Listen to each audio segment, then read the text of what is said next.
আসসালামু আলাইকুম বন্ধুরা, আশা করি আপনারা সকলেই ভালো আছেন আর আপনারা শুনছেন ইসলামিক গল্পের আসর। আজকের এই ভিডিওতে থাকছে আল্লাহ রব্বুল আলামিন কেন মাছের জবান কেড়ে নিয়েছিলেন।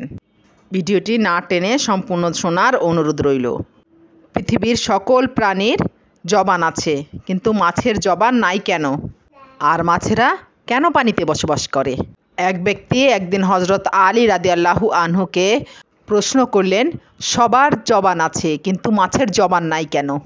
তার এই প্রশ্নের জবাবে হজরত আলী রাদিয়াল্লাহু আনহু বলেন, জেনে রাখো, আল্লাহ তাআলা মাছের মুখেও জবান দিয়েছিলেন।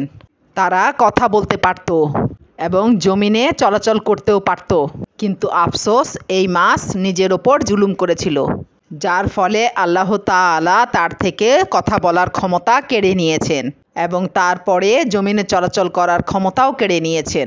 পরিপূর্ণরূপে তাদেরকে শুধুমাত্র এক জলজ প্রাণী রূপে পরিণত করেছেন। সেই আগন্তুক ব্যক্তি জিজ্ঞাসা করল, হে আলী রাদিয়াল্লাহু আনহু, মাছরা নিজেদের ওপর কি জুলুম করেছিল? হজরত আলী রাদিয়াল্লাহু আনহু উত্তর করলেন, যখন আল্লাহ তাআলা হজরত আদম আলাইহিসসালামকে সৃষ্টি করার পর সমস্ত ফেরেশতাদেরকে নির্দেশ দিলেন যে তোমরা সকলেই আদমকে সিজদা করো, তখন সমস্ত ফেরেশতা হজরত আদম আলাইহিসসালামকে সিজদা করল। কিন্তু ইবলিস শয়তান হজরত আদম আলাইহিসসালামকে সিজদা করতে অস্বীকৃতি জানালো। ইবলিস শয়তান আল্লাহ তাআলার হুকুম অমান্য করে বলতে লাগলো, আপনি আমাকে আগুন থেকে তৈরি করেছেন আর আদমকে সামান্য মাটি থেকে। ইবলিস শয়তানের এই দাম্ভিকতার ফলে আল্লাহ তাআলা ইবলিস শয়তানকে জান্নাত থেকে বের করে দিলেন। ইবলিস শয়তান জান্নাত থেকে বিতাড়িত হয়ে অভিশপ্ত এবং কুৎসিত রূপে পৃথিবীতে বিচরণ করতে লাগলো এবং চিৎকার করে জমিনের সমস্ত মাখলুকদেরকে বলতে লাগলো, সাবধান, মানুষ এসে পৃথিবীর বুকে জুলুম এবং অত্যাচার করে বেড়াবে।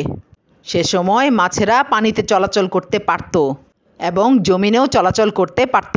সে সময় মাছেরা উভচর প্রাণী ছিল, তখন মাছেরা কথাও বলতে পারত। ইবলিস শয়তান তখন দুনিয়ার সমস্ত প্রাণীদের মধ্যে সর্বপ্রথম মাছদেরকেই কুমন্ত্রণা দিল।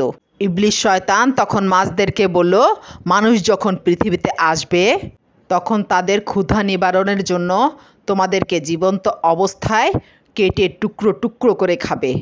মাছরা যখন ইবলিসের এই কথা শুনল, তখন মাছরা সমুদ্রের সমস্ত মাছদেরকে এই কথা বলে মানুষের বিরুদ্ধে সবাইকে একত্রিত করতে লাগলো, যার ফলে আল্লাহ তাআলা মাছদের কথা বলার ক্ষমতা কেড়ে নেন এবং মাছরা জবানহারা হয়ে যায়।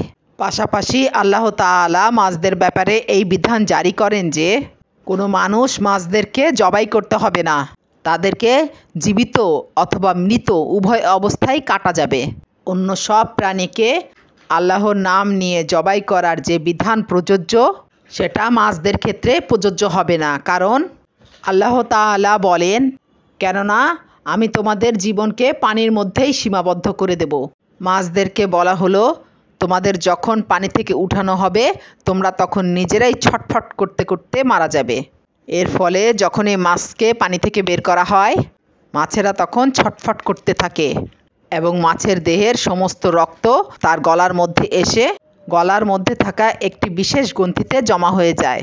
আর এ কারণেই মাছকে খাওয়ার জন্য মাছকে জবাই করার বাধ্যবাধকতা নেই, কেননা ইসলামে জবাই করার বিধান এজন্যই দেওয়া হয়েছে যে যাতে করে পশুর শরীরে রগের মধ্যে প্রবাহিত সমস্ত রক্ত মাংস থেকে আলাদা হয়ে বের হয়ে যায় এবং মাংসের গুণাগুণ অক্ষুণ্ণ থাকে, জীবাণুমুক্ত থাকে এবং স্বাস্থ্যসম্মত থাকে। আদম সন্তানের জন্য যেন এই খাবার কোনোভাবেই হাইজিনিক না হয়, অর্থাৎ অস্বাস্থ্যকর না হয়। আর মাছের ক্ষেত্রে আল্লাহ তাআলার বিধান জারি করা হয়েছে যে মাছকে যখন পানি থেকে তোলা হবে তখন মাছ ছটফট করতে করতে তার শরীরের সব রক্ত এসে বিশেষ ওই গ্রন্থিতে জমা হবে এবং মাছ ছটফট করতে করতে মরে যাবে এবং মাছের শরীরের মাংস রক্ত থেকে পবিত্র হয়ে যায় এবং মাছ কোনো প্রকার নিয়ম কানুন না ছাড়া জবাই করলেও এটা প্রত্যেক আদম সন্তানের জন্য মৃত অথবা জীবিত উভয় অবস্থায় হালাল। সুবহানাল্লাহ। তো বন্ধুরা, কেমন লাগলো ঘটনাটি তা কমেন্ট করে অবশ্যই জানাবেন। আর ভালো থাকবেন, সুস্থ থাকবেন। ইসলামিক গল্পের চ্যানেলের আসরের সাথেই থাকবেন।